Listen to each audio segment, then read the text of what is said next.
time of year again. I like to take one time a year and go through my paper files because I'll be honest with you, paper filing is not my absolute favorite. If I'm going through a lot of filing, it tends to make my hands dry, so make sure if you do it, you have some nice hand lotion nearby so you won't end up getting paper cuts.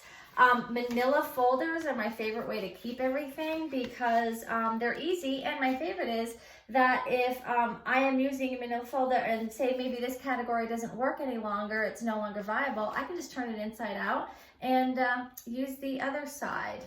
I can write on this side, so it works out really, really well, and that way I don't have to buy them as much. In fact, I don't think I've bought manila folders in 10 years because I can use what I already have. So that's a quick and easy tip to help keep you simple. The other thing is, if you do have a couple of random papers, like this is how much the houses in my neighborhood are going for. One is a security breach.